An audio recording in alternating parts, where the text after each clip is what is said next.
What I know is that people think it's happening, and trying to resolve some of the perception is people think somebody else won the election too, but doesn't mean it's true. Thank you, Mr. Chairman. Chair recognizes Representative Proctor. Thank you, Mr. Chairman. I've got a question, but it's going to take a while to get to it.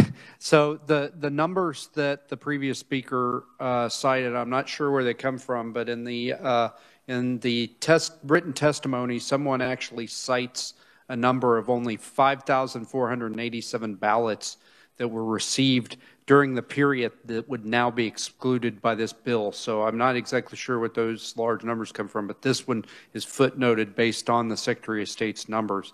But to your point, Representative Esau, I think it's a very valid one, that it undermines confidence in the election system when elections are overturned after Election Day by these ballots that continue to trickle in or get counted after Election Day. I'm aware of two folks that are not our colleagues right now because their elections were overturned after Election Day. Do you know of any specific elections that were overturned after the election by these ballots that continue to trickle in for days? I believe there were two. There may have been others that I'm not recalling at this moment, but I believe there were two that someone appeared to be winning on Election Day. The next day, it flipped. I believe there was even another one that flipped back. And it was that kind of going back and forth where I started getting emails from folks, social media contacts, et cetera, within Kansas going, what's going on? Why are we counting these people who voted after the election? And it doesn't matter if you explain it to them. They're convinced that something must have been going on. Mr. Chair, if I could, and do you think that there's an overriding public good in people having confidence that the elections are free and fair and that we're not counting ballots that shouldn't be counted? Absolutely. All right. Representative Miller. Just as a matter of correction, I think the ones that were flipped as a result of provisional ballots, and those we're not doing anything with provisional ballots. Those ballots are still going to get counted long after the Friday that we're talking about here. That's the ones I'm aware of this year that were actually flipped because of provisionals, not because of the mail-ins. Thank you. If you'd like to address it, you can. I didn't hear a question there. I do believe there was at least one in Johnson County. I would have to go look it up, that changed day by day. Now, I referenced this in my written testimony. My count went up. So for me, I should be happy to accept additional ballots as they come in. So it's not personal. It's simply a shorter cutoff window. Committee, are there further questions? Representative Dodson. Yes, thanks, Mr. Chair. I'm a bit conflicted by this because I agree with what's been said that we have to have faith in our elections. That's key. But now we have little faith in the ability of our post office to deliver on time.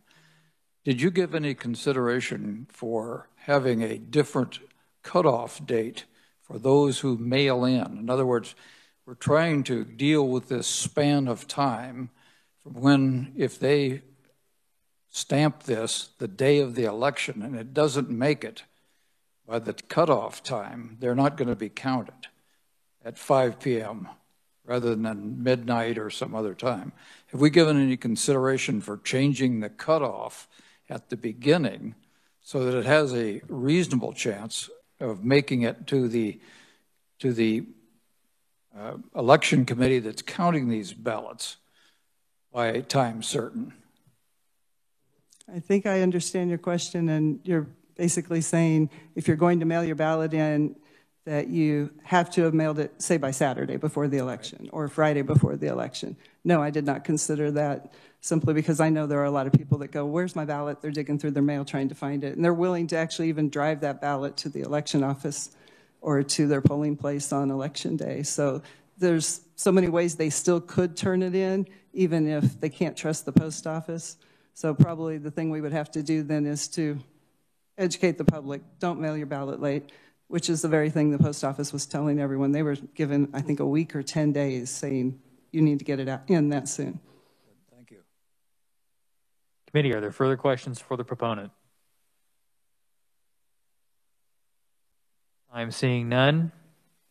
Thank you, Representative, for your time this afternoon. Thank you. Are there any other additional proponents for House Bill 2319? Seeing no additional proponents, the chair closes the proponent section, and the chair will now open the opponents section, and the chair recognizes Mike Burgess, Disability Rights Center of Kansas.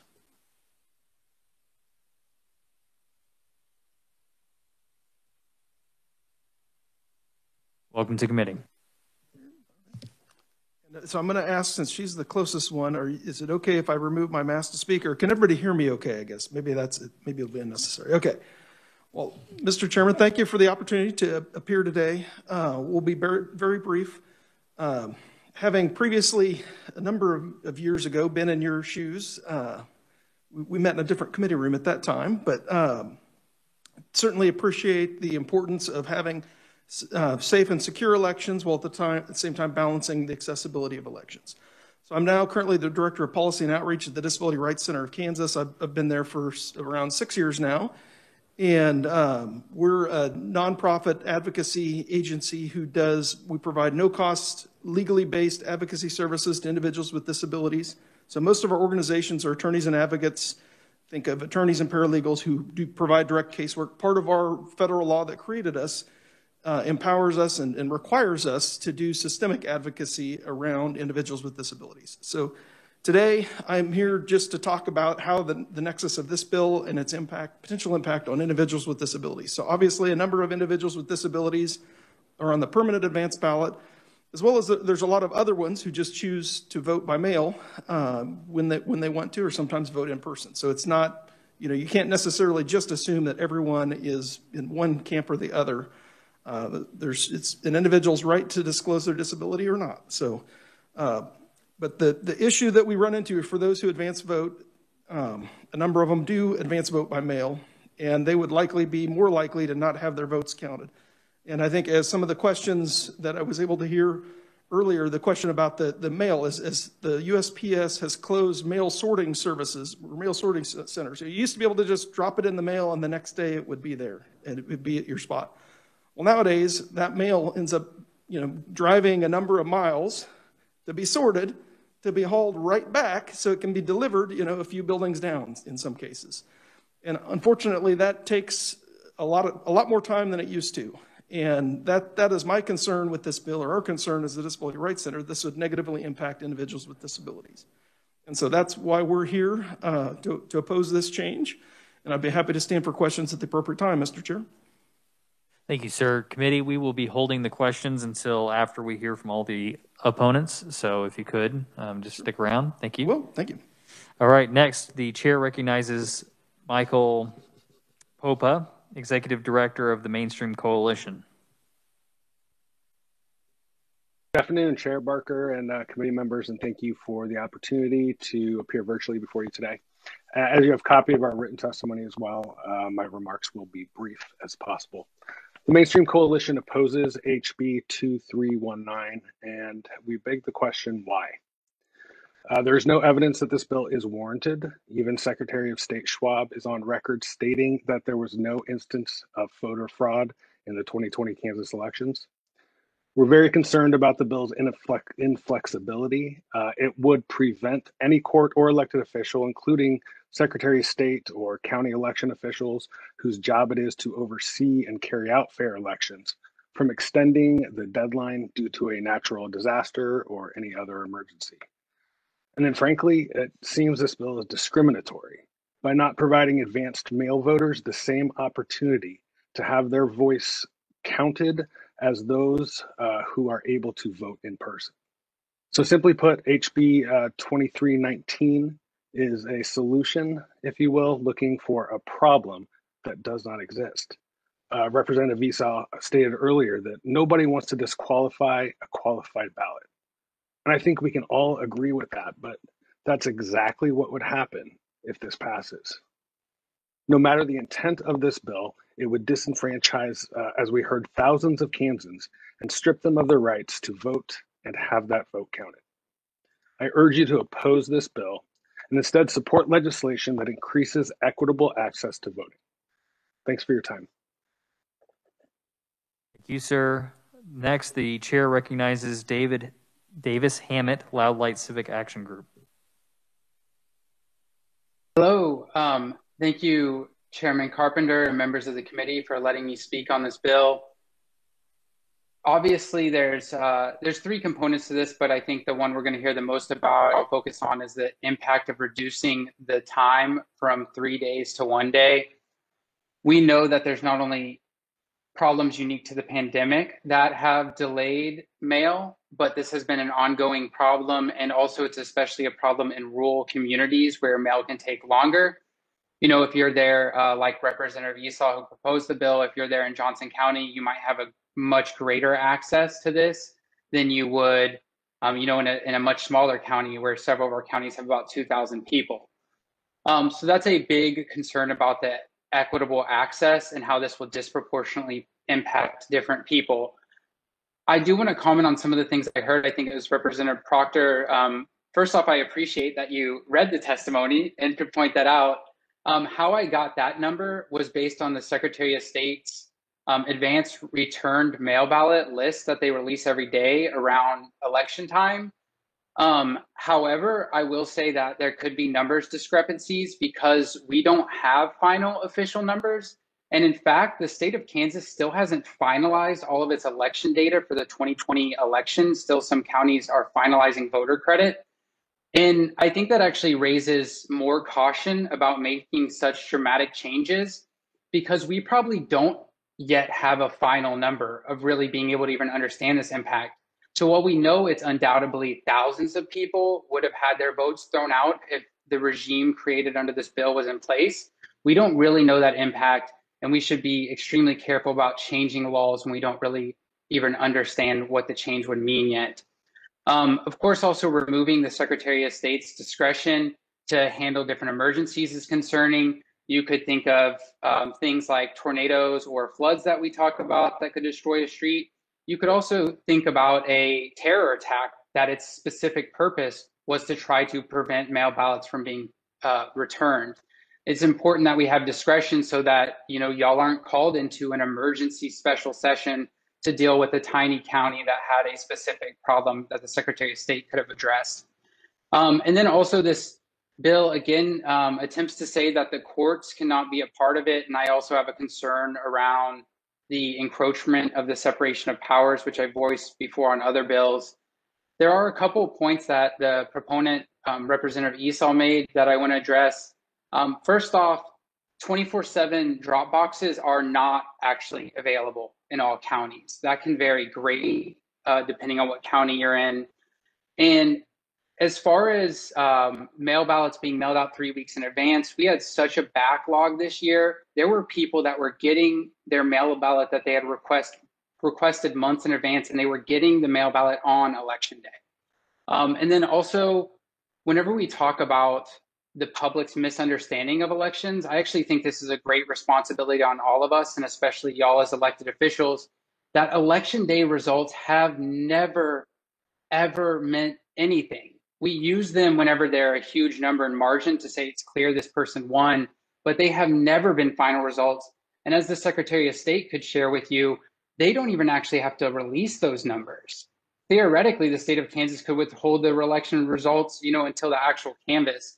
So I think we have a strong obligation, instead of, you know, passing laws that could discriminate and suppress votes based on conspiracies and misunderstandings, we should instead seek to address those problems and educate the public. And, you know, a good alternative to this would be looking at something like mailing out ballots even earlier so that people are able to return them earlier. And with that, I'd be happy to stand for questions when appropriate. And thank y'all so much for your time. Sir, the chair recognizes Kendall Seal, Director of Advocacy, American Civil Liberties Union of Kansas. Thank you, Chairman Carpenter, members of the committee, for the opportunity to speak. I'm Kendall Seal, Director of Advocacy for the ACLU of Kansas. We strongly oppose the passage of House Bill 2319. It's our belief that this bill will diminish trust in our democracy and elections. We want voters to have a good experience participating in democracy to feel confident that their vote counts and is counted. This past election cycle in Kansas proved the value of flexibility in providing that good experience. Mail-in ballots are a viable, efficient, secure alternative to voting in person. Despite budget cuts and concerns about the Postal Service, anecdotal evidence suggests that most, maybe even all, of the mail-in ballots submitted in Kansas were postmarked by Election Day and received within 3 days. While this speaks to the diligence of our county clerks and the Postal Service, this is not a valid reason to remove all flexibility to adjust, if necessary, to ensure fair elections in times of natural disaster. Second of all, this bill fails to acknowledge that national disasters, pandemics, wars could affect the efficiency of our Postal Service. The United States Postal Service may not always be capable of delivering mail within a 3-day time frame. The example of what if a crisis strikes right around an election day. In such a scenario, you would want to adjust for interrupted mail service. If you pass this bill as written, you'll take that flexibility away and make government less responsive to its citizens' needs. Finally, and most importantly, this bill as is written is an overt act of voter suppression. There's no cogent reason for enacting the limits posed by this bill. It is a punishment to hardworking, civically minded Kansans who do their part to mail their ballots on time and who, in turn, expect every properly postmarked vote to count. This bill eliminates all flexibility when properly postmarked ballots may otherwise count, and it undermines the notion of basic fairness as an unsubtle eroding of the right to vote in Kansas. Thank you, Chairman, and we stand for questions. All right, thank you. I have one more person listed. It is Rick Pifo, Elections Committee Chair, Kansas County Clerks and Election Officials. Hopefully you can hear me. I submitted written testimony, and I'm not going to read it, but we don't believe that this needs to be changed. Currently, with receiving them up till Friday, which is the third day after the election, that matches the USPS delivery standard for first-class mail is 1 to 3 business days. Now, most of the ballots are received on Wednesday, and then the numbers diminish Thursday and Friday.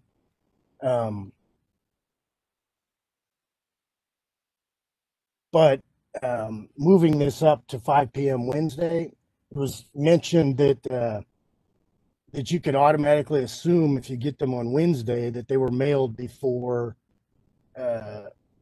close of polls on Election Day. Well, but the statute doesn't remove that requirement, so it doesn't fix the postmark problem. If there's a proper postmark, even if it's received on Wednesday, it still cannot be counted if you can't verify that it was mailed before 7 p.m. on Tuesday. And I mean, in this past election, our numbers were, we had a total out of 6,800 in Harvey County, out of 6,820 total advance ballots returned, 2,328 were delivered or were returned by USPS. And 20 of those were delivered on Wednesday, 5 on Thursday, and 2 on Friday. And on Thursday and Friday, we were starting to get some that were postmarked, after the 7 p.m. So the numbers of valid went down and invalid went up, I guess. So our numbers were pretty small, but that was with media and everybody else encouraging people to get their mail. If they're going to mail it, get it mailed soon, or sooner rather than later. And we encourage everybody, because of the Postal Service, that if they're going to mail their ballot, that they mail it, return it sooner rather than later, and don't wait until the last minute. And ultimately, their deadline is still 7 p.m. on Election Day. But they want their vote to be counted. I mean, they're making the effort to vote, and they would like for it to be counted. I also agree with some of the others that on the point of removing the option for the Secretary of State to move the deadline, I don't think that it should be removed entirely. I don't think that you guys probably want to come in for a special session if something happens. Maybe it shouldn't be in just the hands of one person. Maybe it should be, upon Secretary of State with approval of the Finance Council or something. But yes, thank you for letting me testify on behalf of the Kansas County clerks and election officials, and I'll stand for questions when appropriate. All right, thank you. Appreciate all the opponent testimony. Committee, are there any questions for anybody who has testified as an opponent? The chair recognizes Representative Proctor. Thank you, Mr. Chair. This question is not for anybody specific, but I would welcome any of the opponents to answer this question. But we heard different numbers, but some thousand of people whose ballots arrive after this deadline that is moved up from Friday would be disenfranchised with this change. And I feel like that assumes that people are not going to in any way modify their behavior in response to this bill. So my question is, the law did not used to say you had until the Friday after the election to get your ballot in. It had to be here by election day. And so my question is, for any of the opponents, did we not have free and fair elections before that change? Were all those people just disenfranchised? Anybody would like to raise their hands on their camera, I can recognize you if you'd like to answer that question. The chair recognizes Davis Hammett. Thank you, Mr. Chairman. I would say that over the last 4 years, as we've spoken a lot in the last half hour about education, I know just, for example, the civic groups I work with produced videos and did texts and did contacted people and contacted hundreds of thousands of people explicitly explaining this 3-day thing. So I'm not saying anything about what happened 4 years ago and before that, but at this point, there are now Kansans who know about the 3 days, are accustomed to it, and many nonprofits and I'm sure campaigns have spent lots of resources educating people that this is how the Kansas law is.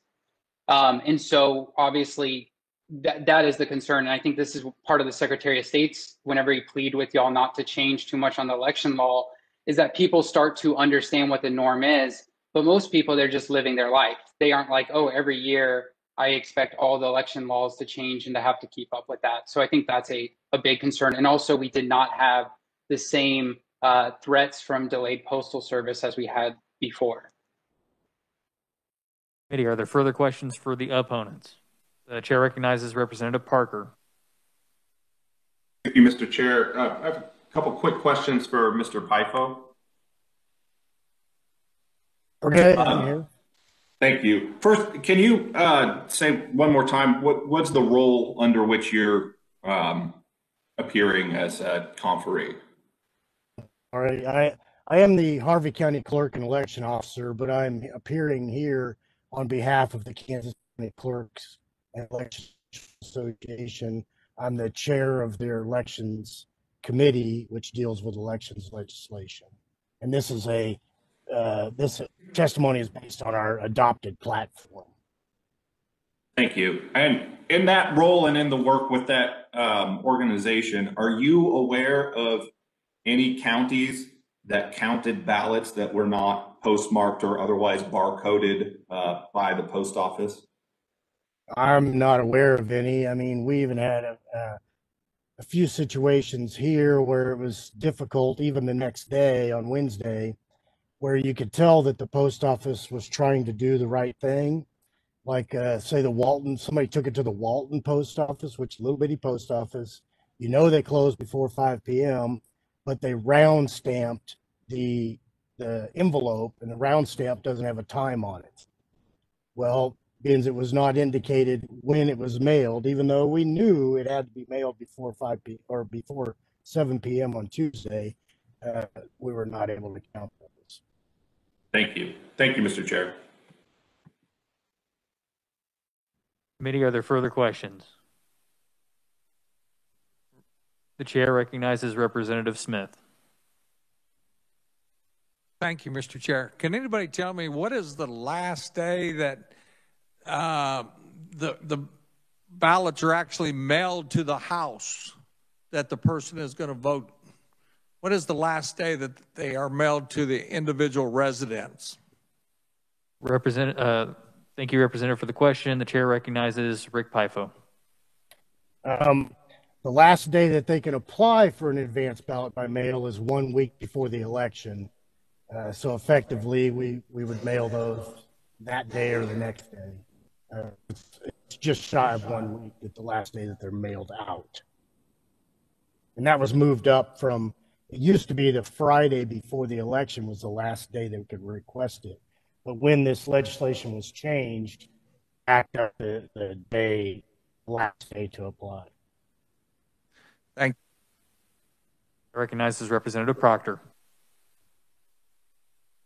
Thank you, Mr. Chair. My question is for Mr. Seal. Mr. Seal said that if we were to change this law, if we were to change the deadline, that it would erode public confidence that elections are free and fair. And I share Mr. Seal's absolute overriding concern that the public perception that elections are free and fair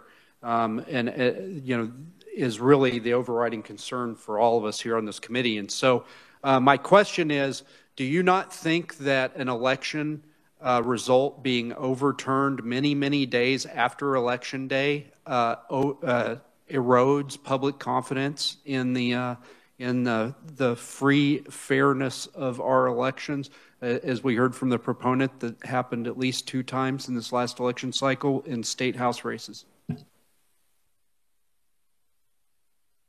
Thank you, Representative, for the question.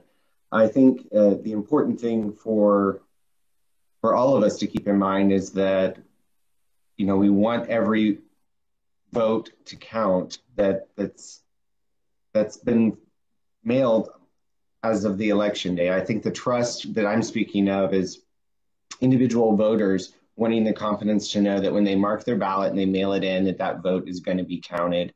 And, I think it was actually that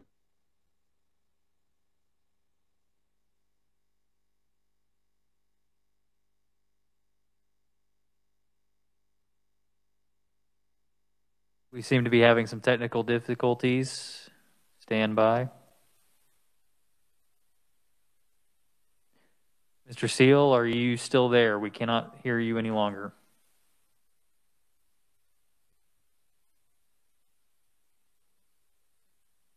So everybody else appears to still be online and able to hear us. So it might just be Mr. Seal has dropped off, and we might just have to keep moving on. So if he comes back online, we'll allow him to finish. Committee, are there any further questions at this time for the opponents? Representative Parker.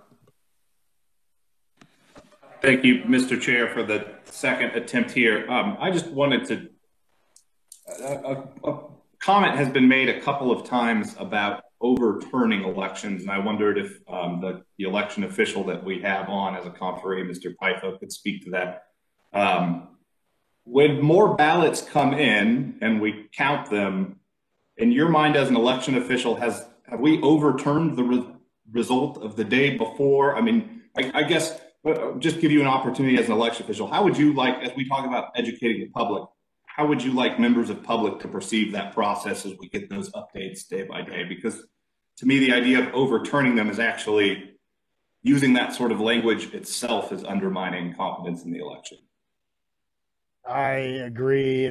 I would not consider it overturning because elections are not final until after the canvass. Like Davis said, or Mr. Hammett said, that all the results that come out before the canvass are all preliminary results. We did actually have an instance here where a race a couple years ago did somewhat flip, or it did flip from election night to canvass, but it was only the preliminary results. The final results were the final results, and it just we always have these days of receiving more ballots, and then we still have provisionals to count and canvass, but the results aren't final until we do the canvass. And we've always done that. It just became more obvious in the past few years with really tight races we've had on election night, like the results were flipping or overturned, but it's all a part of the process. And elections are a process, not just a day. Okay, we start months in advance. Thank you, sir. The chair recognizes Representative Lee Hahn. Thank you, Mr. Chair. Mr. Pifo, this question is for you. Are there deadlines for voter registrations? 21 days before the election. So you do believe then that deadlines are important? I agree. Perfect. Thanks so much.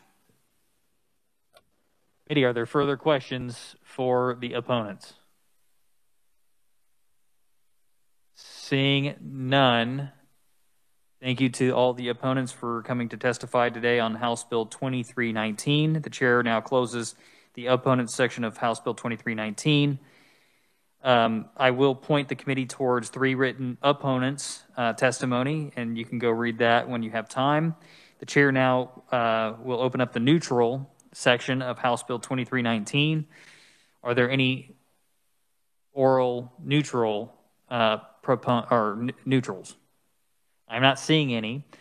However, we do have a written only neutral from Katie Kapal, who is the Deputy Assistant Secretary of State. I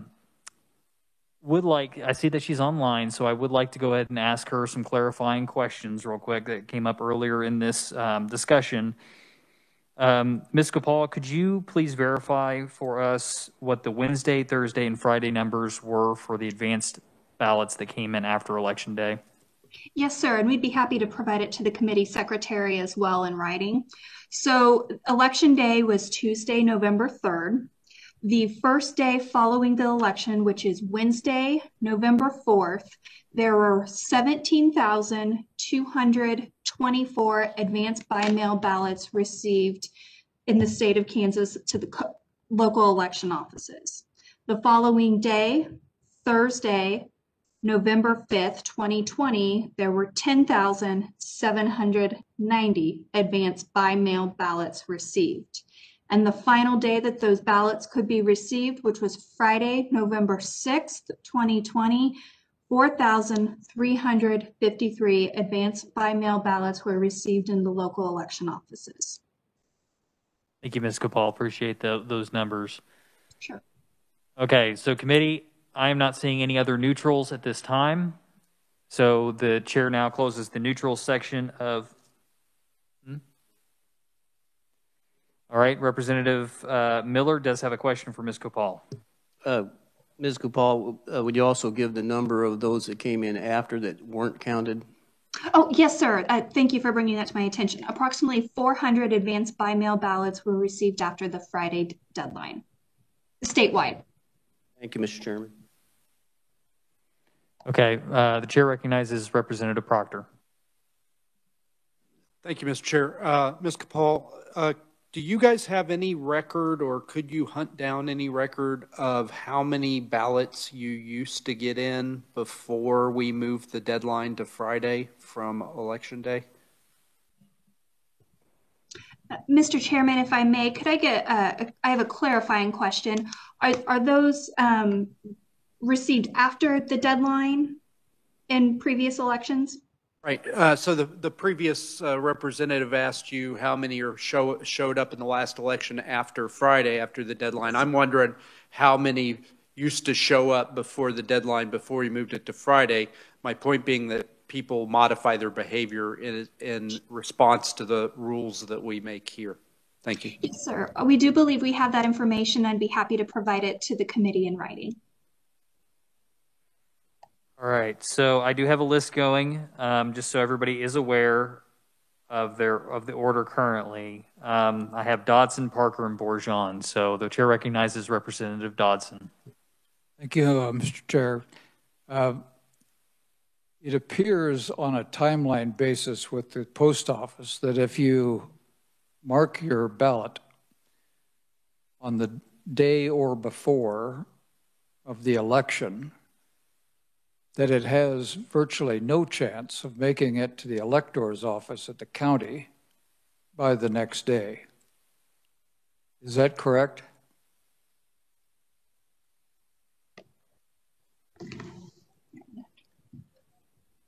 I'm sorry, Representative, would you repeat the question, please? This is Brian Caskey, Director of Elections for the state of Kansas.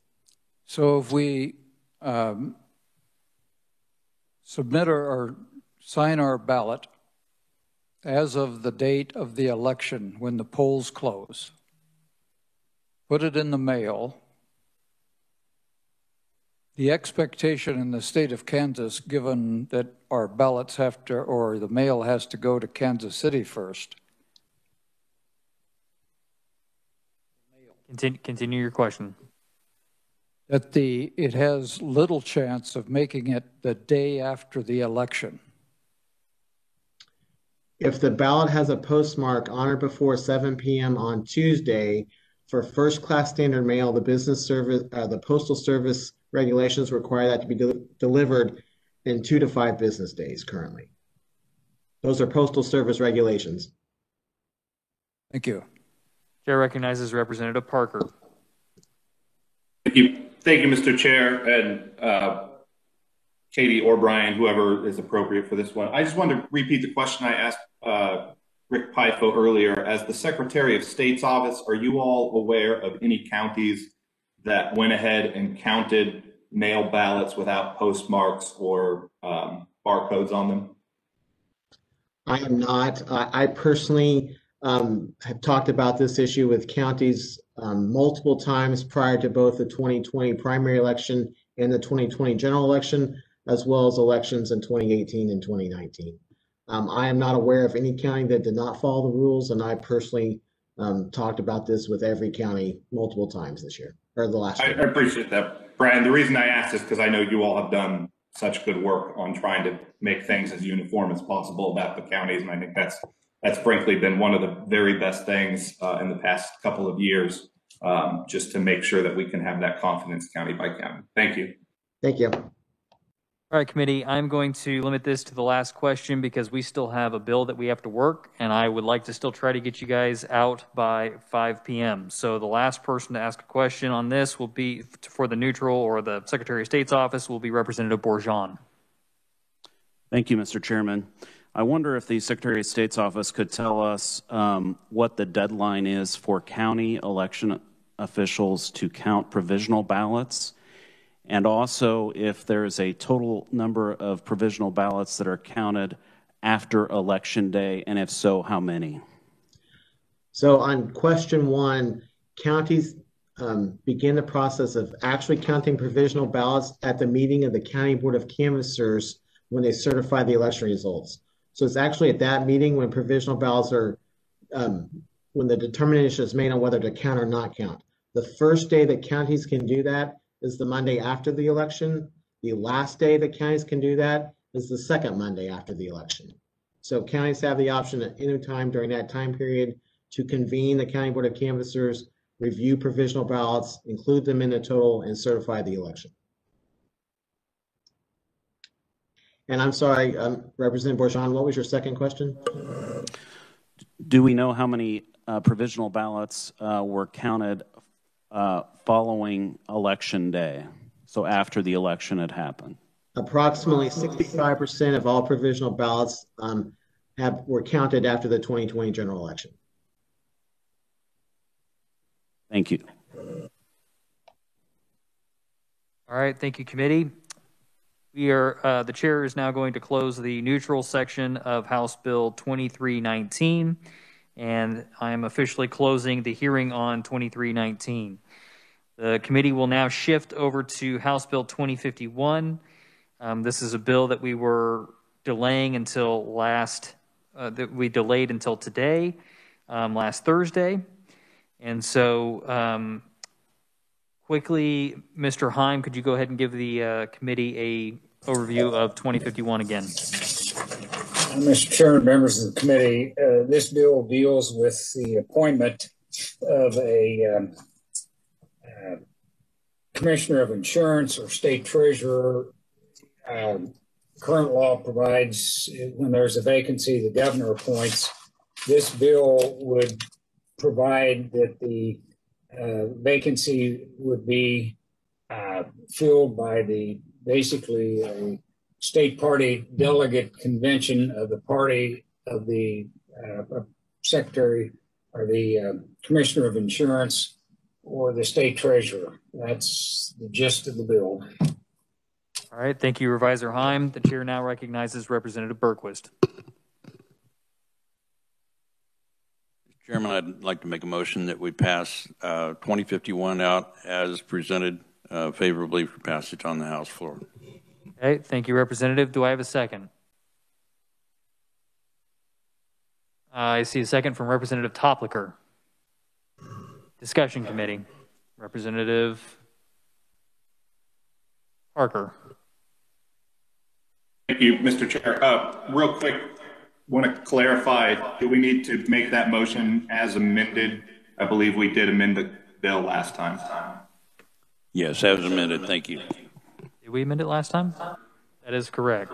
Okay. And I also want to speak beyond that, but first I just want to second that point, make sure we get that right.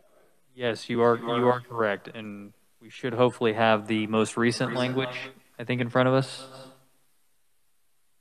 And then, not to complicate things further, but Mr. Chair, I have an amendment. All right. While the committee is receiving that amendment, would you like to explain your amendment? Sure. We have in statute a pretty clear process for democratically replacing vacancies at this high of a level in the state of Kansas. We went through this with our congressional special election when Congressman Pompeo was appointed to the Trump administration. So this amendment would apply that same special election procedure to vacancies in the two offices addressed in this bill. So it would be an almost immediate triggering of a special election, just like a vacancy in one of our congressional seats. We would provide the same timeline to make sure there's time for military ballots to be printed and mailed, but ultimately follow the same procedures of the congressional special election. Okay, just to make sure I'm understanding, you're changing it into an appointment basically like by the state delegation, and instead you're doing a special election for those individuals? Correct. And the reason for that is because the testimony that we heard in support of this was pushing for a modification that would be more reflective of the electorate as a whole. And I believe the idea that was suggested many times was to have a more democratic, small d democratic process. And this would be, basically the most democratic process that we could have to fill these vacancies. I also wanted to give us an example that clearly exists for an office of this level that we already have, so that I know we had some issues trying to clarify some of our definitions last time and figure out how it would work to apply sort of that precinct level election all the way up for an office this high. This would give us an already high level office standard where we can just use those same procedures. Okay, so I believe I might have the wrong amendment that was sent to me. Because the balloon amendment that I'm looking at right now is in regards to, if I can find it. Okay, it's a balloon amendment, and it's in regard to appointment of a suitable person and so on and so forth. So I don't think that's the right language. But I do have a second from Representative Miller on the Parker amendment. Sorry, Mr. Chair, I probably should have paused long enough for a second there. You're okay.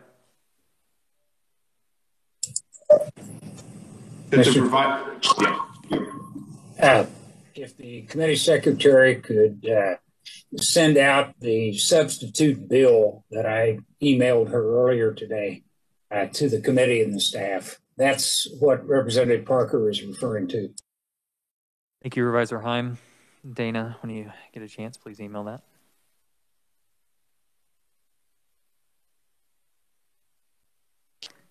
Mr. Chair. Yes. Yes, Representative Lehan. Is the bill that is on the Kansas legislature website, is that the bill with the amendment that we had passed last week, your balloon amendment? I just want to make sure I'm looking at the most up-to-date before we add this new amendment. I do not believe so. Reviser Heim, have you had the ability to update and send us the revised language when we took a break? He did that this afternoon. It was an email from him on what we did last meeting. I'm looking for his email real quick. My ranking member says that Reviser Heim did send that email out earlier this afternoon. Actually, Mr. Chairman, I sent it to your secretary and told her to wait until this meeting to send it out. Okay, so Dana, could you please send out the current bill language as it was amended last Thursday?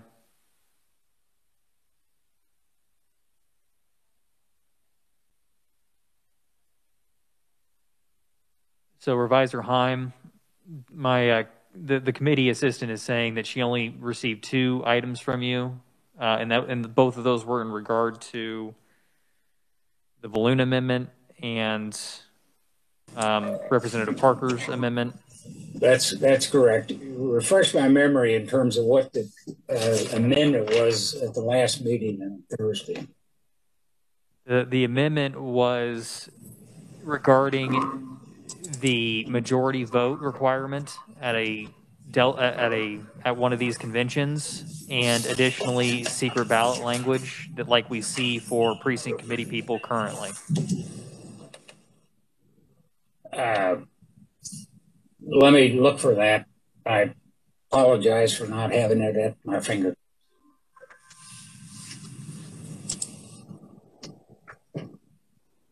All right, we will go ahead and pause until the reviser can get us the most recent language for the bill that we had already amended last Thursday. Committee stand by. Once we have that, then we will begin discussion on the Parker amendment.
Mr. Chairman.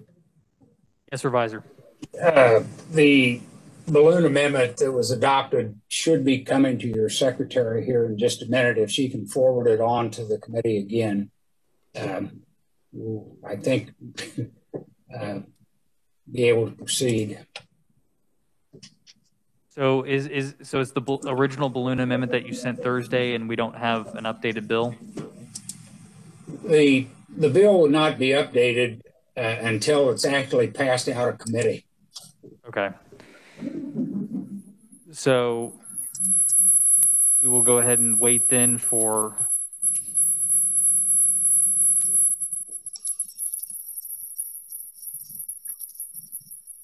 we've got a high-pitched squeak coming in from Mike Himes' mic for some reason, even though it says he's muted. Okay. All right. So every committee, you should have just gotten the amendment that we passed out Thursday.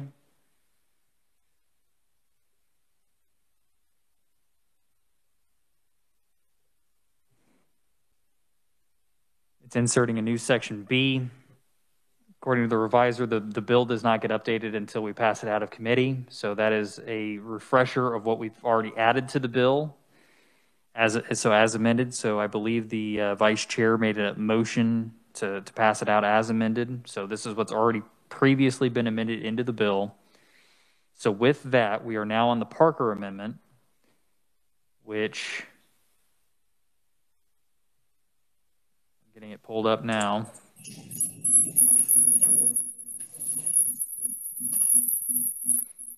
All right, so everybody should have the Parker Amendment pulled up. So what we are going to do, there's been a second by Representative Miller. We are on discussion. Representative Proctor. So before we start discussion, Mr. Chairman, the amendment that he just sent out, if I remember correctly, we replaced committeeman and committeewoman with state delegates, and I just want to make clear that that's the amendment that's the current state of the bill. Is that correct? That is correct, Representative. Okay, thank you. So, Mr. Chair, I do not support the Parker Amendment.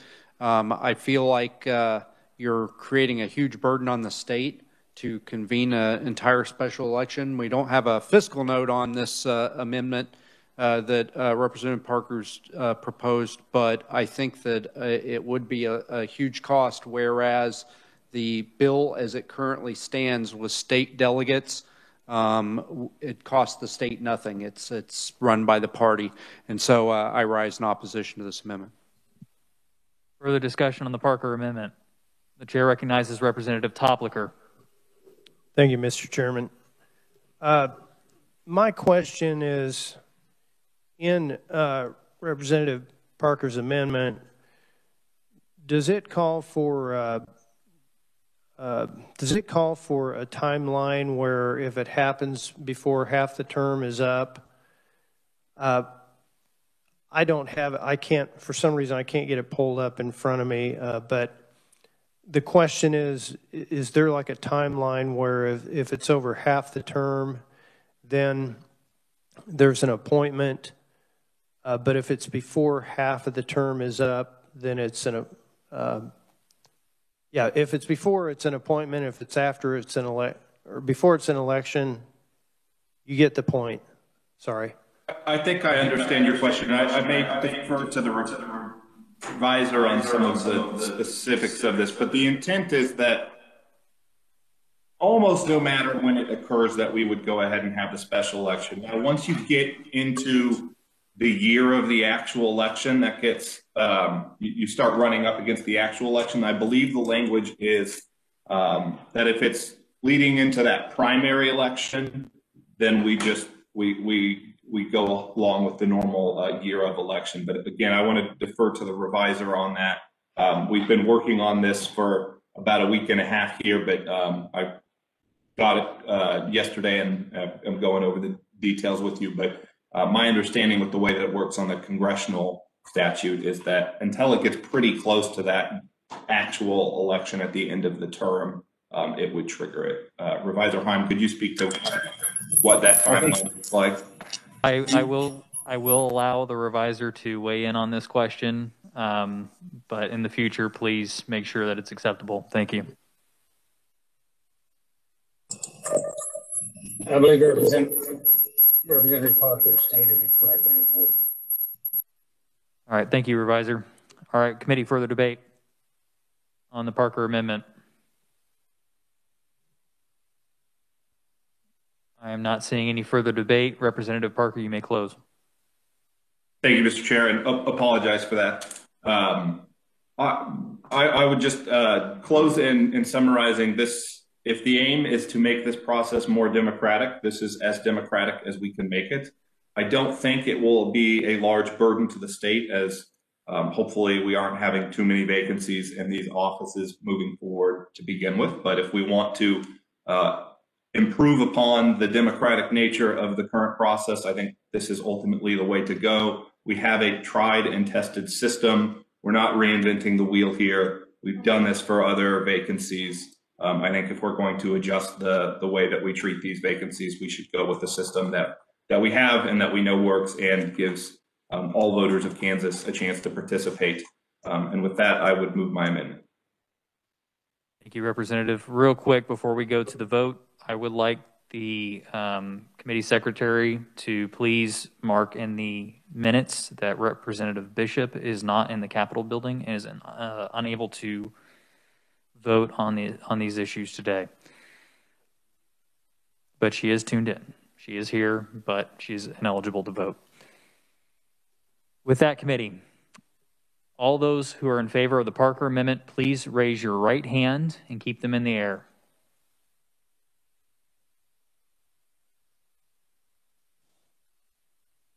All those opposed, please raise your right hand, keep them in the air.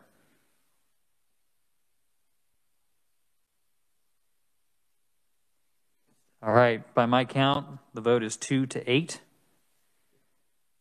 The nays have it. Representative Parker, do you wish to proceed? No, Mr. Chair. I appreciate the consideration of my amendment.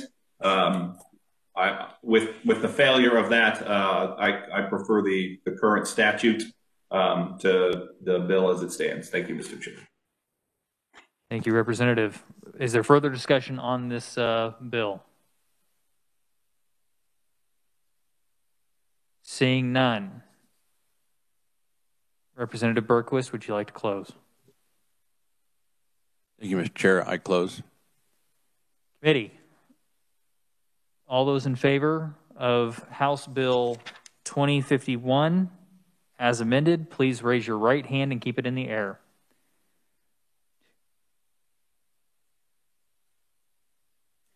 All those opposed, please raise your right hand and keep it in the air. By my count, the vote is 8-2. The ayes have it. House Bill 2051 is passed. Representative, would you like your vote recorded? And wave it like you just don't care. All right, so thank you, committee. We went a little bit long today, so I appreciate your participation. With that, we are adjourned.